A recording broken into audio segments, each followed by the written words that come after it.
nome é Denis, né, Denis de Oliveira, sou professor da Universidade de São Paulo, jornalista, doutor em comunicação. E o meu ativismo no movimento antirracista, ele começou, na verdade, assim, começou um pouco no final dos anos 80, no ensino médio.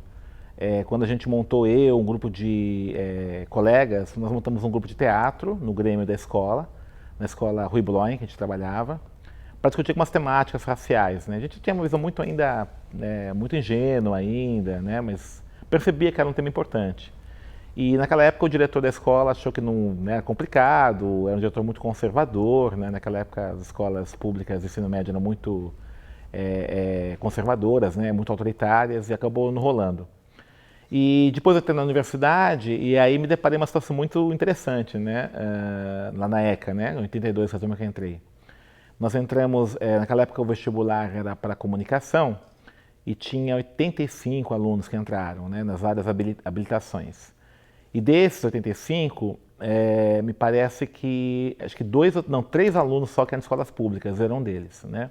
Alunos negros tinham apenas dois. E todos os outros eram de escolas particulares. Tinha uma turma, assim, de uns 20 alunos que vieram do Bandeirantes, eram amigos já. E a gente, lógico, né, a gente entra em uma situação de desvantagem, né, do ponto de vista até mesmo da socialização com a turma, das referências e tudo isso, né, foi bem complicado no comecinho. Nós tínhamos uma disciplina que ministrava o professor Virgílio Noia Pinto, ele está falecido já, faleceu.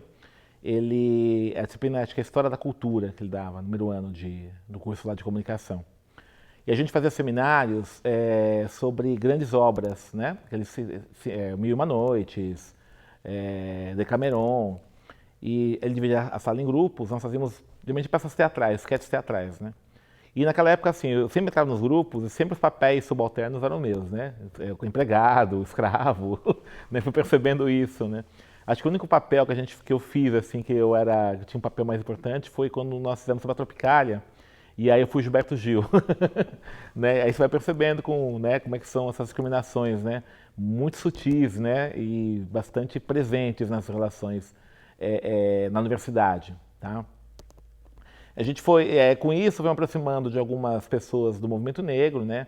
Conheci o Juarez, né? Que fazia PUC naquela época, se tornou um grande amigo, né? O Edson Roberto fazia sociologia. E daí a gente começou a conversar um pouco sobre isso. Eu tinha uma trajetória já anterior na escola de samba, no Vai Vai, minha família é do Vai Vai, né? O meu avô foi um dos fundadores do Vai Vai, e minha família já saía na escola de samba naquela época. E eu percebia que toda essa minha história de vida, né, de família negra e tal, eu não encontrava consonância na universidade. Tá? Eu me lembrei muito uma frase do Rasenbalg, que ele fala assim que no meio acadêmico, né, nós negros sentimos como estrangeiros no nosso próprio país, né? E é bem isso que eu me sentia, não estranho no país que eu morava. Então isso era bem complicado, você fica muito revoltado no começo, tenta entender um pouco isso.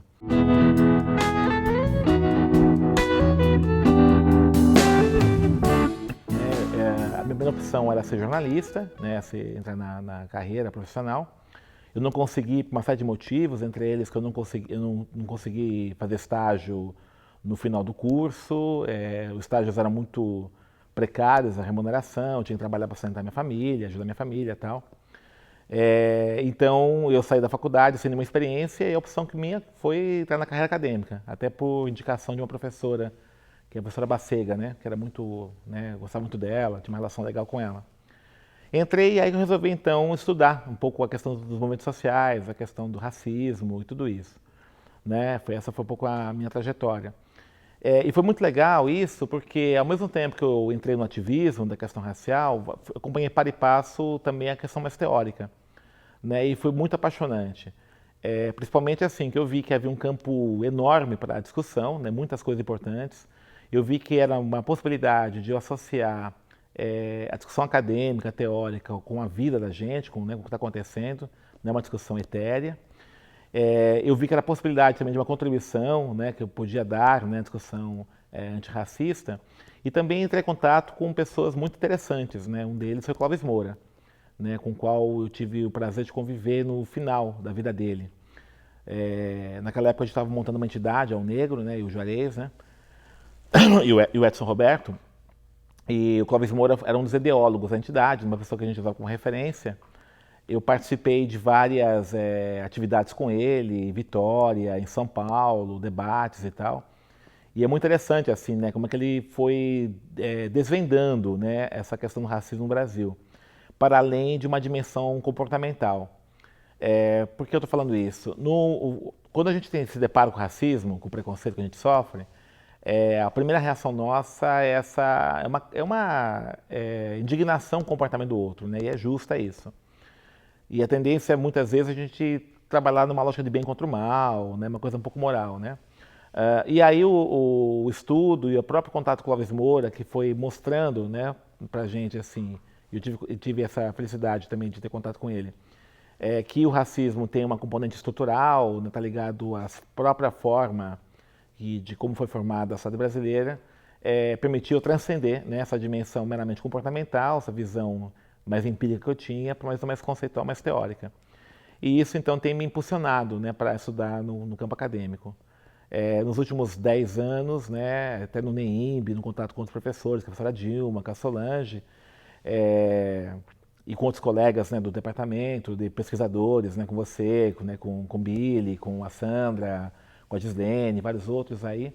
Aí a gente foi, acho que foi muito importante que a gente foi construindo, né, coletivamente, com essas diferenças de enfoque, cada um, essa teoria, esse conceito, né, de como a questão racial, ela não é algo pontual, não é algo, um apêndice da sociedade, mas é estrutural na sociedade brasileira.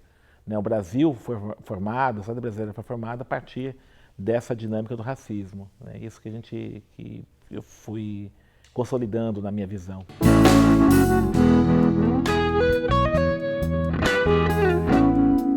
Gostaria de saber como que você vivencia e se é que existe uma solidão para discutir essa temática no campo da comunicação. Então, é bem complicado, né? Porque hoje, assim, a gente vive uma situação e foi importante o movimento negro, acho que foi uma conquista nossa do movimento negro, que o racismo ele foi desmascarado, né, no Brasil, né? Até pouco tempo atrás, ainda existe um pouco isso hoje, mas é residual, você tinha o mito da democracia racial brasileira. Tá? Hoje ainda persiste uma ideia de que há o racismo, mas ele não tem a dimensão que a gente insiste, né? Que ele demonstrar que ele tem. E aí, diante disso, né, o que eu percebo é aquela solidariedade, mas sem compromisso. Não é legal o que você faz, mas se vira sozinho. A gente percebe isso, por exemplo, quando você não consegue apoio para alguns projetos, né? Quando você não consegue interlocução para a discussão que a gente faz. Ou há um questionamento, né? Mas eu até gostaria que tivesse mais questionamentos, né? Porque eu acho uma certa indiferença com o trabalho que a gente faz, né? E isso é muito ruim, muito assim complicado, né? Que muitas vezes você se depara com isso que você falou, uma solidão, né? Mas eu acho importante, que eu estou achando bacana agora ultimamente, é a entrada de muitos negros na universidade, né? Poucos ainda, mas muito mais negros, né? Então eu vejo mais alunos negros entrando na universidade, até alguns alunos não negros, né, brancos, mas interessados no tema. Então pouco a pouco eu vejo que há um crescimento desse tema. Mas eu concordo com você, assim, é bem solitária. O que me posiciona, por isso que eu não largo o ativismo, é o movimento negro. Né? Então acho que o ativismo no movimento social, ainda que não seja um ativismo organizado numa organização, mas você está participando, né, das discussões no movimento, é que dá o combustível para você conseguir continuar a trajetória.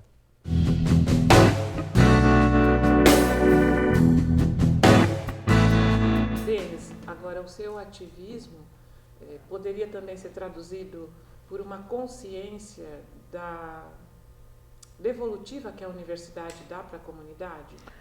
Sim, eu acho que a universidade, eu sempre falo que a universidade, no Brasil, nós não constituímos ainda o que eu chamaria plenamente de uma universidade pública, né? Nós temos uma universidade estatal, tá? Tanto as federais como as estaduais, porque ainda ela tem essa coisa de ser algo isolado da sociedade, né? Primeiro assim, você vê a dificuldade enorme no caso das estaduais de São Paulo, a USP principalmente, de adotar as cotas raciais, né? Uma dificuldade enorme, uma resistência, né? E é muito interessante esse debate das cotas, foi muito pedagógico, porque demonstrou todo o racismo presente na universidade, né? Os argumentos que foram utilizados para combater as cotas raciais na USP foram os mais absurdos possíveis, né? Típico dos projetos eugenistas do início do século XX, né?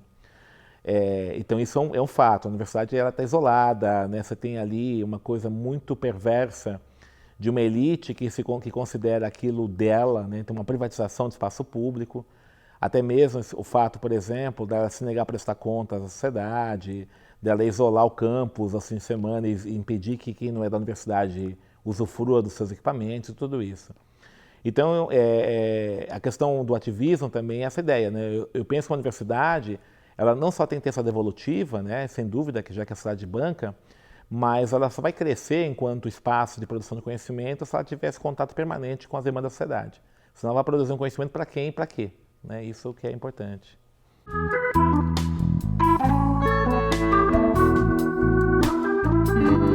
A Tatiana, ela foi professora da rede. E ela fez uma pesquisa interessante na escola que ela lecionava, qual o tipo de publicação que os alunos mais liam, né, uma escola lá da Zona Leste. E eram revistas de comportamento, a Nova, a Playboy, né, a Atrevida. E aí eu notei assim, bom, acho que a juventude, os jovens, né, negros, brancos, né, estão lendo essas revistas e evidentemente elas estão fomentando referências de comportamento. E aí então a gente optou em trabalhar com esse tipo de publicação.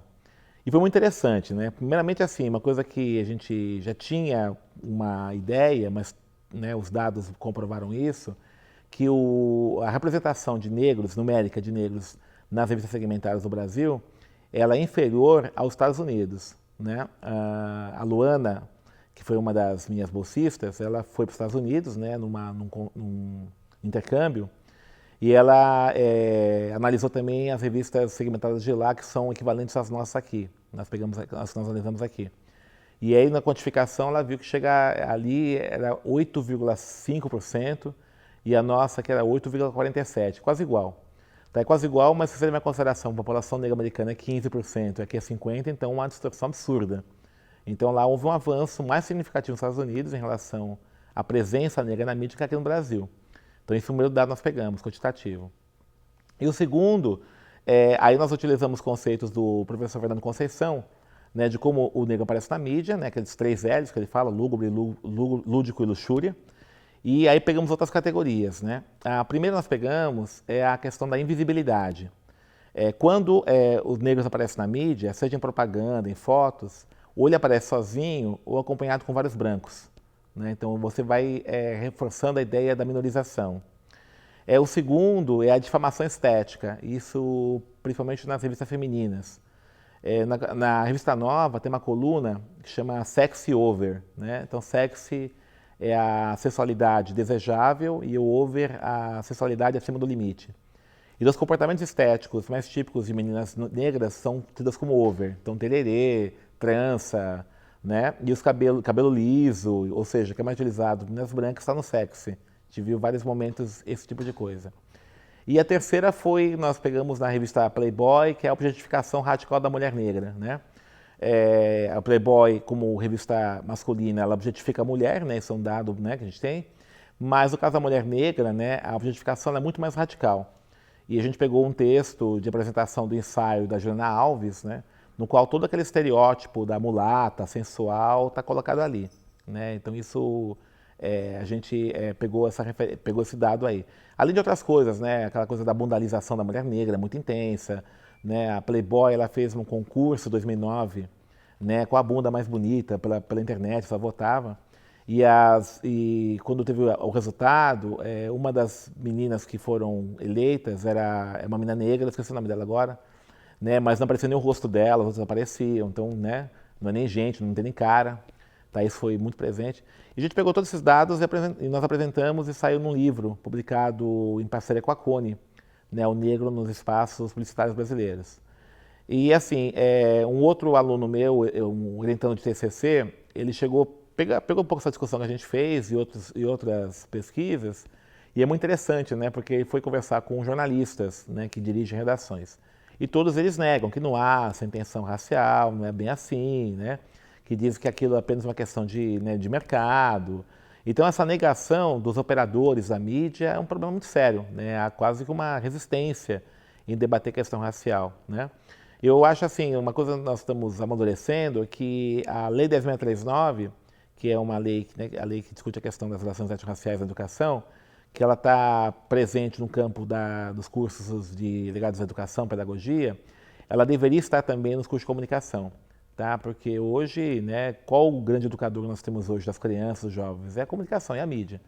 Então, os operadores de mídia, né, os jornalistas, publicitários, etc., eles têm que estar conscientes do seu papel social, né, de formação. E essa discussão é fundamental, né, que esteja dentro da formação desses profissionais.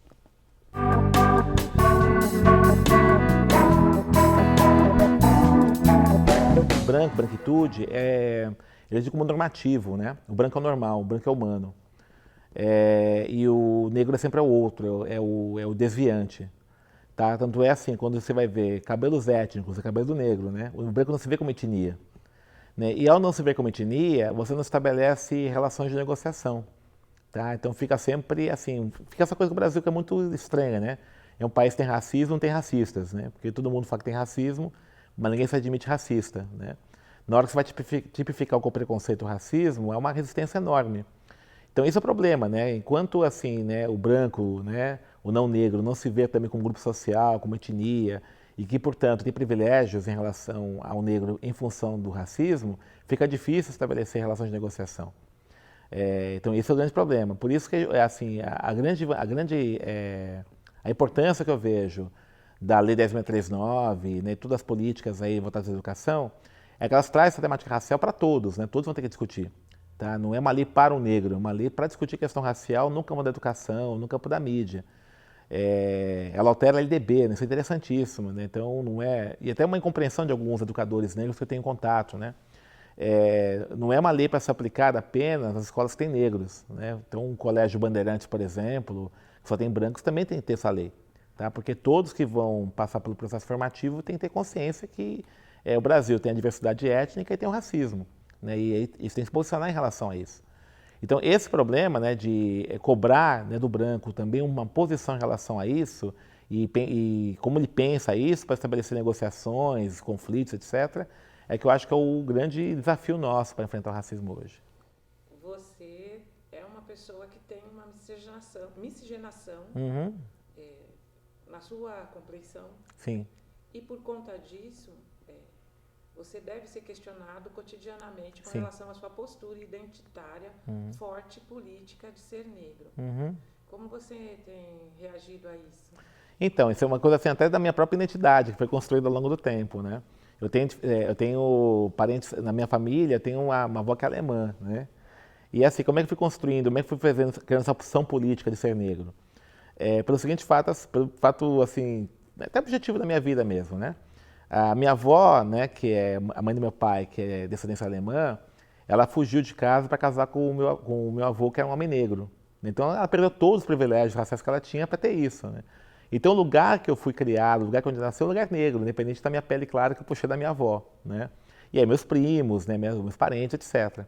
E é muito interessante assim, apesar da minha pele mais clara, e eu não nego isso, né? Ela cria alguns privilégios, sem dúvida, né? Eu nunca sofri um racismo intenso com pessoas de pele mais escura. Tem, isso é óbvio, né? Nunca fui, por exemplo, já fui abordado pela polícia, né? Mas não na mesma intensidade que muitos, até parentes meus, né?